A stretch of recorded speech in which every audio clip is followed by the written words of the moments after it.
Olá, eu sou Rafael Vendramini, especialista em processos de compras e Strategic Sourcing, e este é o Procurement Ideas, alavancando valor através de ideias. Nesse formato do Procurement Ideas, ele tem um formato mais de podcast, então esse é o nosso segundo Procurement Ideas Cast 002, na qual nós vamos falar um pouco mais sobre o Bitcoin, tá? Vamos trazer um pouco de atualizações e cotações em cima da moeda, para a gente poder fazer um acompanhamento sobre o que nós falamos no primeiro vídeo, tá bom? Então o primeiro Ideascast nosso foi sobre Bitcoin como ferramenta de hedge. Então nosso questionamento é, será que um dia o Bitcoin poderá substituir a moeda fiduciária e ser uma ferramenta de proteção de valor para os negócios, para as companhias? Tá? Então para quem não viu esse vídeo, eu vou deixar aqui no card a indicação para que vocês possam lá ver esse vídeo, que ele é um pouco extenso, tem mais de 20 minutos, mas ele trata bastante sobre o que é o Bitcoin, um pouco das suas origens e como e se um dia ele pode se tornar uma ferramenta de preservação de valor dos negócios, ok? Então, antes de mais nada, se você não viu, talvez você não seja inscrito no canal, então já se inscreve no canal para que você não perca nenhum conteúdo e também ative o sininho das notificações, porque assim, quando subir algum conteúdo, você vai ser avisado prontamente. E no final, ou se quiser, deixe também o seu like, pois é muito importante para o algoritmo do YouTube poder referenciar esse material para pessoas que, assim como você, estão buscando material e informação de qualidade, ok? E não deixe também de deixar nos comentários as suas opiniões, as suas impressões, não só sobre esse vídeo, mas todos os vídeos do canal, pois assim a gente pode gerar mais conteúdo e um conteúdo bastante dinâmico, pois o que vocês falarem eu posso depois trazer um vídeo específico sobre isso, ok? E antes de entrar no conteúdo das cotações e atualizações de mercado, eu vou deixar aqui também referências de 4 livros que vocês podem usar para conhecer e entender mais sobre o Bitcoin. 2 deles são em inglês, tá? Então tem aqui Bitcoin, The Future of Money, do Dominic Frisby, que eu extremamente recomendo. Ele é uma pessoa super inteligente e fala bastante sobre mercados financeiros, liga também com a tecnocracia, um monte de coisa que está acontecendo na nossa realidade no mundo de hoje. E também um outro, o Safe and Amos, que é o Bitcoin Standard, que ele é um livro bastante utilizado, bastante recomendado também na plataforma lá da Amazon. Em português temos 2 livros também que estão aqui referenciados.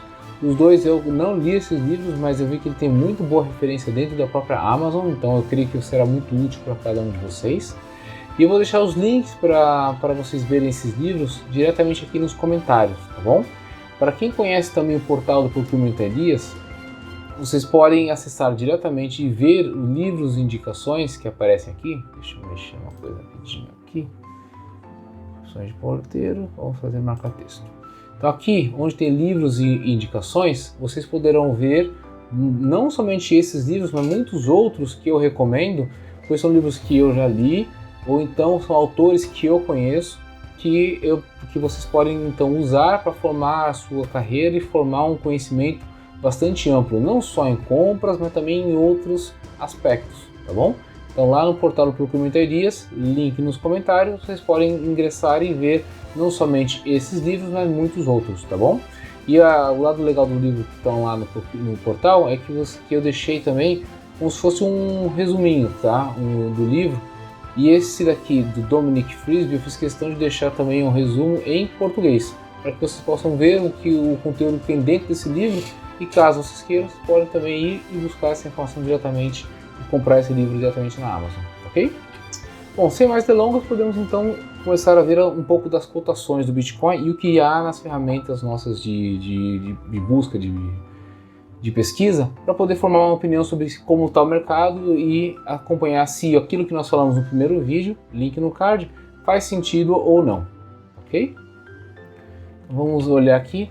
Então, para quem acompanhou, viu que eu uso, antes de ir ao mercado, eu uso uma ferramenta de análise, que é o Datamark, que é o Cost Drivers. O Cost Drivers ele é interessante, em especial no Bitcoin, porque eu consigo ver tanto valor em dólar quanto em reais, e eu consigo ver a flutuação em ambas as moedas, tá? Ele não é uma ferramenta para tomada de decisão imediata, mas para uma análise de mercado, mas eu sempre recomendo porque ele consegue trazer não só esse indicador que você está buscando especificamente, mas consegue trazer alguns outros e fazer correlações.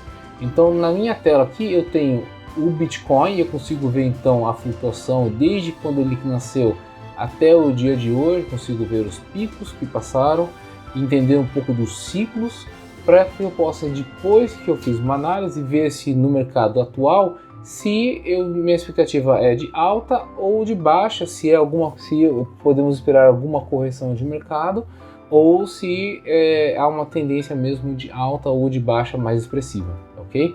E como eu disse, ele pode também trazer outros indicadores. Eu tenho aqui o indicador de câmbio também, na qual a gente consegue ver também uma forte tendência de alta desde 2008 para cá, tá? Então aqui a gente tem uma curva de tendência positiva e eu consigo olhar esses dois indicadores muito próximos. Então, fazendo um scroll de mouse, a gente consegue subir e descer e ver as cotações desses gráficos. Outra boa vantagem do Cost Drivers é que ele me traz também uma análise de correlação, para saber se é uma correlação super forte, média ou até baixa de dois indicadores que podem ou não ter a ver, tá bom? Outra terceira grande vantagem do Cost Drivers, que não se aplica no caso do Bitcoin, mas alguns outros indicadores, é que ele consegue às vezes trazer alguma previsão. Então consegue, via análise de gráficos, utilizando inteligência artificial, correlacionar e trazer algumas perspectivas futuras. Então isso é muito interessante para alguns outros indicadores. Eu vou deixar de novo o link, ou melhor, o contato para o Datamark nos comentários. Para quem tiver interesse, pode entrar em contato e fazer uma cotação e saber quanto custa essa ferramenta, a qual eu recomendo. E quando eu era analista de compras, eu usava bastante isso aqui para poder fazer pesquisa externa de mercado, tá bom? Então aqui a gente já tem essa informação, sabemos que ele está no momento positivo do Bitcoin, era isso que a gente viu no primeiro vídeo, link no card. E agora nós vamos ver as cotações, tá? Nesse vídeo eu trouxe uma cotação diferente, é uma fonte de dados internacional, que é o Decrypt, que ele também serve como fonte de dados e informação, inclusive para as plataformas nacionais. Então, para quem fala inglês, eu recomendo fortemente o Decrypt para poder buscar informações e poder formar uma opinião não só com base no mercado nacional, mas também no mercado internacional. Vale muito a pena, link na descrição, tá? Então, pelo Decrypt a gente consegue observar que o mês de janeiro apresenta sim uma tendência de manutenção, conforme a gente já havia previsto, das altas, mas ele apresentou aqui e apresentou também um pico histórico, tá? Então, pela primeira vez na história, o Bitcoin atingiu a marca de 40 mil dólares. Então, foi um fator histórico. Só que logo na sequência houve uma correção, o que nos leva a crer que esse pico foi além do que os fundamentos técnicos previam. E aí houve um ajuste, houve uma correção no mercado que virtualmente pode acontecer, como já aconteceu aqui durante o mês de janeiro, 1, 2, 3 vezes, tá bom? Então, esses movimentos podem acontecer, pode ter tido alguma euforia no mercado nesse tempo que gerou uma procura maior de Bitcoins e por isso que ele superou as expectativas e depois teve esse ajuste, tá? E isso é que nós vamos tentar entender também através das notícias, tá? Então, antes de entrar nas notícias, vamos ver como foi no mercado nacional o Bitcoin. Começando aqui pelo Infomoney, você vê que o gráfico do Infomoney em moeda nacional apresenta o mesmo comportamento, tá? Então, mesmo com o dólar subindo e descendo em reais, ele teve também um pico histórico de 221 mil reais o Bitcoin, e ele trouxe um ajuste hoje, fechando na casa de 192 mil reais o Bitcoin, tá? Então a gente consegue ver aqui no site do Infomoney que hoje ele variou negativamente em 7,2, então foi uma correção, tá? Aqui traz todo o volume de negócio e tudo mais, tá bom? E lembrando que o Infomoney e o portal do UOL, que é o portal do Bitcoin, sempre traz notícias para que vocês possam também ver o que aconteceu e formar uma opinião muito mais embasada. Outra boa vantagem do Infomoney e também do portal do UOL é que ele traz outros indicadores para que a gente possa ver o que aconteceu. No caso do Bitcoin, a gente vê que não foi somente o Bitcoin que caiu, muitas outras cotações, muitos outros negócios caíram no dia de hoje, que pode indicar que não só uma correção dentro do Bitcoin, mas também a condição de mercado que fez com que o Bitcoin caísse, assim como outras bolsas, como foi o Ibovespa, outras ações e assim por diante, tá bom? Aqui o portal do Bitcoin também traz uma informação de uma maneira diferente, tá? E às vezes as cotações pode diferenciar de um lado para o outro. Então um está trazendo que fechou na casa de 192 mil, aqui fechou na casa de 200 mil reais a cotação do Bitcoin. E a vantagem desse portal perto do InfoMoney é que ele consegue trazer não só o atual, como também a abertura, quanto abriu, quanto chegou no máximo, quanto foi no mínimo e o preço médio também do Bitcoin, tá? Sem falar que ele consegue também já traduzir isso para dólares, então traz aqui as cotações de dólares e traz a cotação do dólar em si que foi aplicado nesses cálculos, tá? E se houve ágio ou deságio, ou seja, se houve um aumento ou se houve uma queda desses valores do Bitcoin, tá? E aí ele traz também uma outra boa vantagem desse portal, que é o meu preferido para o mercado nacional, é que ele também traz as corretoras, tá? Então ele consegue trazer o índice do Bitcoin nas principais corretoras, tá ok? Então é isso que a gente consegue vislumbrar nessa parte. Já que a gente falou um pouco do dólar quando a gente estava avaliando o cost drivers, é bom a gente olhar também como é que foi o comportamento do dólar. O dólar no dia de hoje, nessa segunda-feira, apresentou uma variação positiva, ou seja, teve uma depreciação cambial no mercado nacional na casa de 1,6%, fechando na venda em 5,50 e 36 e na compra em 5,50 e 31. Então quando a gente olha a transação diária aqui, a gente vê esse aumento que aconteceu desde a abertura até o encerramento, tá? A vantagem desse gráfico é isso, agora ele está atualizando. Então a gente consegue ver bem essa oscilação, quando ele começou e quando ele terminou, e consegue ver também aqui na parte de baixo do gráfico como ele caminhou não só no dia de hoje, mas ao longo do mês e assim por diante, ok? A gente vê que o dólar ele teve uma apreciação, por isso que a queda dele também foi em reais foi prejudicada, tá bom? Então isso que a gente tem de cotação, vimos então que a moeda ela teve um ajuste, teve uma queda, agora nós vamos ver as notícias para saber se a gente consegue entender quais foram os fundamentos, quais foram os motivos para o ajuste no mercado do Bitcoin, tá bom? Então, começando então pelo InfoMoney, a gente tem uma primeira notícia indicando exatamente isso que nós acabamos de observar. Então, o InfoMoney começa indicando que o Bitcoin caiu mais de 20%, tá? Após atingir um recorde e perdeu quase 10 mil dólares em 24 horas. E aqui na chamada da notícia tem que isso é explicado por uma correção, como a gente tinha falado e previsto no primeiro podcast 001. Quem não viu, o link aqui no card, vocês podem ir lá e verificar essa nossa expectativa, falando que assim, todo ano em que há uma grande apreciação de preço, sempre há uma correção, apesar da expectativa nossa que ele continuasse crescendo um pouco, pelo menos, ao longo do ano de 2021, mas não crescendo tanto quanto foi o ano de 2020, ok? Mais detalhe da notícia, não houve nenhum motivo específico que explicasse a queda, o que nos leva a inferir que, e nós sabemos, aliás, já comentamos isso, a criptomoeda ela é bem suscetível, ela é bem volátil, tá bom? Porque tem investidores de pequeno e médio e grande porte que têm comportamentos diferentes e aversão a riscos diferentes, o que pode contribuir também para a maior oscilação do preço. Então aqui está falando isso, não houve uma queda, indicando que o movimento tem mais relação com uma correção após um forte rally. Então é aquilo que a gente falou, muito provável que teve fatores técnicos que fez sim apreciar a moeda, mas quem sabe uma euforia de mercado fez com que esse movimento de apreciação superasse um limite técnico e agora houve um momento de correção. É isso que a gente consegue ver através dessa notícia, tá bom? Na semana passada, especialistas já haviam apontado a InfoMoney que não podia se descartar um movimento de correção no curto prazo da criptomoeda, mas que alguns fatores indicavam que essa alta é bem diferente do que aconteceu em 2017, que foi um dos primeiros picos históricos que a gente viu na série, tá bom? Quando a moeda subiu até os 20 mil dólares, que a gente já comentou quando olhou a parte gráfica, tá bom? Assim como costuma acontecer em movimentos de correção, a queda de hoje não se resume apenas ao Bitcoin, tá? É o que a gente também comentou olhando aqueles gráficos e outros indicadores que tinham lá também.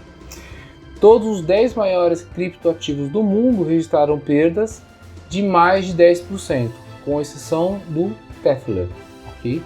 Que por ter seu que por ter seu valor atrelado ao dólar, fica sempre praticamente estável, tá bom? Então essa é a única referência. Cotar o Bitcoin traz uma notícia super parecida com aquela, não tem muita diferença, tá? Fala que o Bitcoin então despencou conforme o indicador do Wall 17%, tá? Uma queda de 10 mil dólares que a gente já tinha visto em 24 horas. Então, e o motivo principal aqui é uma forte correção de preços também. Aqui indica então que essa foi a maior correção desde outubro, tá? Quando a moeda atingiu 42 mil dólares, tá bom? E essa máxima histórica então aconteceu na quinta-feira, dia 7, e o preço desde aquela época caiu na casa de 20%, tá bom? A alta volatilidade é uma característica forte do mercado de criptomoedas, algo que a gente já tinha destacado no vídeo anterior, tá? E a gente comentou novamente aqui. Mesmo com a queda considerável nas últimas horas, o preço segue 85% acima do mês passado, aquilo que a gente falou, ele continua apresentando ganhos substanciais, tá bom? Ao mesmo tempo, as principais criptomoedas do mercado seguem em queda, ou seja, confirmando o que a gente viu da última vez, tá? A capitalização do mercado total agora está oscilando abaixo dos 940 bilhões, perdendo 17% nas últimas 24 horas. É interessante saber de onde que veio essa queda aqui, se foram grandes empresas ou pequenos investidores. Eu aposto mais em pequenos investidores, porque eles são esses que estão mais suscetíveis, que têm um limiar de risco menor, tá bom? Então vamos ver se a gente tem algo confirmando essa nossa interpretação. Grandes investidores seguem aumentando suas posições em Bitcoin, diz relatório da empresa Kraken, tá? E então eles mostram que há mais baleias de Bitcoins e que elas seguem se acumulando. Baleia de Bitcoin nada mais é do que um termo de mercado falando de empresas que têm mais de 100 Bitcoins, tá? E é isso que a gente vai ver um pouco aqui nessa matéria também. De acordo com a Kraken, a quantidade total de baleias Bitcoin com mais de 100 Bitcoins ultrapassou as 16.300, o número que não era visto desde 16 de março de 2020. Ou seja, também está acontecendo uma certa concentração de mercado, ou seja, os grandes investidores, quem tem dinheiro, está se resguardando também através de Bitcoins. É isso que a gente consegue interpretar através dessa única frase. Muitos desses endereços representam novos investidores institucionais do Bitcoin, que têm sido cada vez mais atraídos pelo ativo desde que a MicroStrategy investiu na casa de 425 milhões em Bitcoins. Então a gente vê um grande player de mercado aqui, a MicroStrategy, ok? Fazendo um movimento que também trouxe outros investidores institucionais, tá? Isso é bastante interessante. Outro destaque dessa notícia: existem, no entanto, outras explicações para esse comportamento. De acordo com o relatório Kraken, os fenômenos combinados de acumulação de baleias e saídas líquidas de moedas podem ser uma indicação de que os participantes de mercado continuam a ver alguma ligeira alta no curto prazo, apesar de um aumento sem precedentes de preços, ok? Ou seja, tem um fator positivo aqui ainda, uma concentração, grandes investidores entrando nesse mercado, o que deve manter a cotação do Bitcoin alta. O Decrypt, que é aquela primeira fonte internacional que eu comentei para vocês, também traz informações muito interessantes aqui. A primeira é que o Bitcoin sofre a sua primeira grande queda diária, a maior queda diária de sua história, que é isso que está dizendo aqui, ok? Então, que as quedas, assim, o grande aumento no mercado que fez os valores superarem os 40 mil dólares, depois sofreram uma queda inevitável. É isso que eles dizem aqui, ou seja, há fundamentos que explicam sim essa queda. Em resumo dessa matéria que está aqui, temos que Bitcoin superou os 40 mil dólares, ok? Experimentando uma grande correção de preço logo na sequência. É isso que a gente tem comentado e visto mesmo a partir dos gráficos, tá?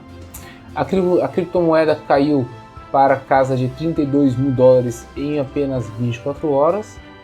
Em dólares, isso representa a maior queda do Bitcoin nesse período de tempo, ok? Então é algo importante sim, mas não é tão preocupante porque pode ter sido pequenas correções e pequenos investidores saindo do mercado, já que esses têm maior aversão a risco. Okay? Então ele comenta então essa correção súbita no mercado. Okay? Então as correções de preços simplesmente fazem parte da transação diária do Bitcoin e dessa vez não foi diferente. Okay? Dmitry Ussanov comenta que a queda no preço do Bitcoin não foi nada fora do comum para quem já está acostumado a transacionar desde 2017, quando houve o boom. Okay? O Scott Maynard até comentou no Twitter que a parabólica, que seria aquela curva que o Bitcoin faz, então esse aumento na parabólica do Bitcoin era algo insustentável no curto prazo. Havia uma vulnerabilidade de queda, o objetivo técnico de superar o valor em 35 mil pontos se excedeu e era hora de tirar dinheiro da mesa. Então a gente vê que também grandes investidores tiraram um pouco de suas posições porque viram que não havia fundamento para sustentar na casa acima de 40 mil, mas que deveria ficar na casa de 35 mil dólares, por isso que também houve um movimento de grandes investidores aqui também, reduzindo um pouco suas posições e, por que não, realizando um pouco do lucro que esse pessoal deve ter atingido de maneira sensacional. Continuando na matéria, então, aqui fala então dos pequenos investidores vendendo os bitcoins, ou seja, confirmando um pouco das nossas expectativas, e ele comenta isso dentro desse artigo, dessa parte aqui do artigo, tá bom? E aqui uma coisa interessante é que o Anthony Tetchev fala que aqueles que foram atraídos por grandes lucros do Bitcoin quando ele superou os 40 mil pontos foram aqueles investidores menores que estão mais propensos a movimentos de pânico e de excitação e que nesse momento resolveram liquidar suas posições. Okay? Os grandes investidores ainda mantiveram a calma, pois eles entenderam que o que aconteceu foi uma correção de preço, ok? E essa correção de preço impactou mais os menores, os pequenos investidores, ok? E aqueles que têm mais posições, que têm carteiras maiores em bitcoins, estariam menos suscetíveis a liquidar essas carteiras, então eles estariam mantendo as suas posições, porque esses grandes investidores veem o Bitcoin como um investimento de longo prazo, diferentemente dos pequenos que preferem realizar lucros rapidamente e depois investir esse dinheiro em locais mais seguros, em renda fixa ou outras coisas que eles têm que estão menos suscetíveis a oscilações de mercado. Ok? Outra notícia super interessante que a gente vê aqui no Decrypt é a entrada do PayPal no mercado, ou seja, agora o pequeno investidor também pode comprar bitcoins através da plataforma do PayPal. E essa para mim é a grande notícia aqui de janeiro, que vai trazer, por um lado, uma maior demanda pela moeda, mas também uma maior oscilação. Porque se esses pequenos investidores estão mais propensos ou são mais vulneráveis a oscilações e são menos suscetíveis a risco, então eles vão querer comprar e liquidar de maneira mais rápida, então a gente vai ver aumentos e quedas muito mais frequentes e muito mais parecidos com o que acontece na cotação do dólar que nós vimos inclusive lá no portal do UOL. Okay?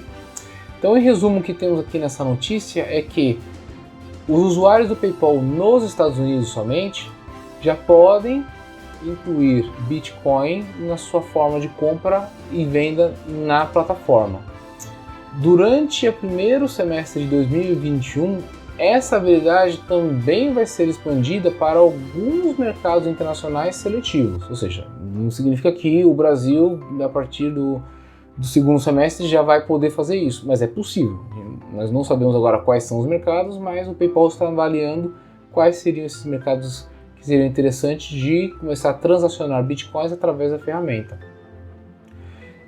Só que aqui também traz uma notícia que para mim já não é tão interessante, pois, de acordo com o que foi informado pelo PayPal, transações de Bitcoin só poderão ser realizadas através da carteira digital do PayPal. Ou seja, quem busca liberdade de transacionar e não ter nenhum vínculo com grandes companhias e fugir de monopólios, isso já não é bom. Porque uma vez que você comprou um Bitcoin utilizando a plataforma do PayPal, você vai ter que vender esse Bitcoin usando também a própria plataforma do PayPal. Então isso não é muito legal para as pessoas, mas de novo, para o pequeno investidor é um fator positivo, porque o PayPal acaba sendo também um garantidor da transação, o que traz um pouquinho mais de segurança para quem não conhece tanto da moeda e está ingressando agora no mercado, tá bom? Então, essa notícia nada mais é do que a repercussão de um anúncio que aconteceu em novembro de 2022, ok? Que também foi seguido de um outro anúncio anterior em outubro de 2022, na qual eles falaram que eles estavam introduzindo as criptomoedas na parte de compra e venda da plataforma, tá? E isso acontece em parceria com a Paxos Crypto Brokerage, ok? Então tem um terceiro que faz essa operação e o PayPal é apenas um intermediário entre quem quer comprar e quem quer vender, utilizando a tecnologia e o know-how da Paxos, o que é positivo. Outra boa informação é que não só bitcoins podem ser adquiridos no PayPal. Você pode comprar também outras criptomoedas como o Ethereum, o Bitcoin Cash e o Litecoin. Então todas essas estão disponíveis na carteira digital do PayPal. Bastante interessante. Tá? Então, como conclusão dessa nossa atualização de hoje, nós vemos que o Bitcoin continua apresentando ganhos favoráveis nesse ano de 2021. Nos Estados Unidos tem uma notícia super interessante na qual já se pode comprar e vender criptomoedas em geral utilizando uma ferramenta que é o PayPal, que é super bem utilizado, inclusive para transações entre pessoas físicas. E aí me surge a pergunta, ok, então quando que será possível usar bitcoins para pagar por bens ou serviços dentro da plataforma do PayPal? Então a minha dúvida é, a partir de quando, se eu estou vendendo um bem, eu prefiro receber em Bitcoin, será que eu posso oferecer também esse bem em Bitcoin ou só na moeda local? Boa pergunta. Eu estou ansioso para ver essa resposta. Comparado com o dólar, o Bitcoin teve menos oscilação, isso a gente viu, e ganhos positivos nos últimos 12 meses. Tá? O que nos leva à última conclusão, que como investimento ela ainda é uma opção melhor que o próprio dólar aqui no Brasil para a gente. Ok? Bom, eram um pouco essas as conclusões. Espero que você tenha gostado do conteúdo desse vídeo. Se você não é inscrito, não se esqueça de inscrever-se no canal e ativar o sininho para que assim que subir um novo conteúdo você seja avisado e possa também se manter bem informado, ok? Não esquece também, se possível, deixar o seu like esperto para que a plataforma possa ver que esse é um vídeo relevante, um vídeo interessante e recomendar ele a outras pessoas, tá bom? E deixe nos comentários se você concorda, se você tem outras informações, outras fontes de dados que a gente pode manter esse canal de diálogo aberto. Eu agradeço de coração, até a próxima, fui!